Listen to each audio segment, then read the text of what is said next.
kok waktu itu kan janjinya nggak maju bareng gitu, memberikan kesempatan Pak Prabowo untuk jadi presiden. Gimana Mas? Ya, saya bertugas di Jakarta belum 1 tahun. Ketika saya diundang oleh Pak Prabowo untuk menjadi calon wakil presiden. Waktu itu saya sampaikan terima kasih, ini sebuah kehormatan. Tetapi saya berjanji untuk bertugas di Jakarta 5 tahun.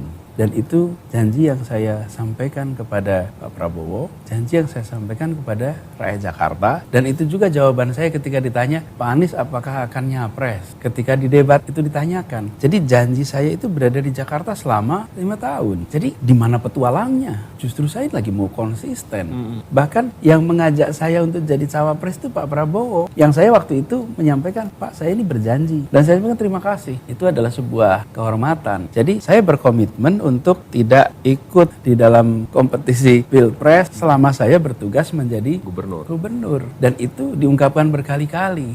Apalagi pada tahun 2019 itu beliau yang mencalonkan saya. Masa saya mau mengkhianati janji saya? Nah, tapi itu nggak berlaku sekarang. Ini soal bukan masa berlaku seperti SIM STNK. Ini kayak SIM STNK. Saya sampaikan komitmen saya itu di Jakarta 5 tahun. Itulah komitmen yang saya pegang. Sesudah saya 5 tahun di Jakarta, saya ini tidak tahu juga akan apa. Sampai dengan minggu lalu, memangnya saya tahu saya bakal jadi calon presiden? Kita tidak pernah tahu, Mas. Sama seperti saya bulan Agustus 2016. Mana pula saya tahu bahwa saya akan jadi calon gubernur. Intinya, saya mencoba untuk sebisa mungkin mentaati. Dan Mas, sesungguhnya di tahun 2018 itu, saya ini didatangi oleh pimpinan-pimpinan partai politik yang meminta saya untuk menjadi calon presiden. Di 2019. Bahkan pertemuannya itu Mas, waktu itu saya sedang jadi, bukan juri, saya menonton final Abang None Jakarta. Pimpinan-pimpinan partai 2018. 2018. Harus ketemu saat ini juga. Saya bilang saya nggak mungkin ketemu sekarang. Ini saya di hadapan acara. Kami datang ke lokasi acara. Sampai akhirnya pertemuan di belakang ruangan itu.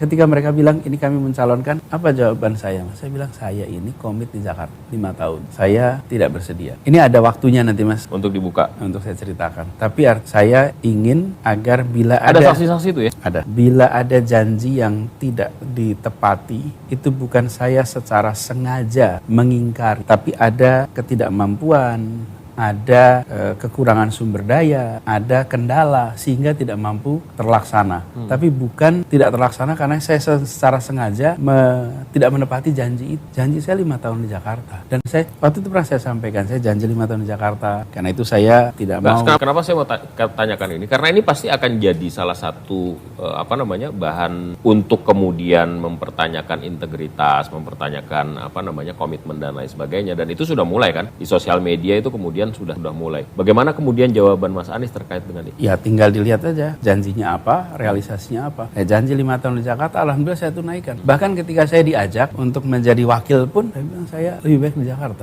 Tuntaskan ini. Kenapa? Tanggung jawab saya.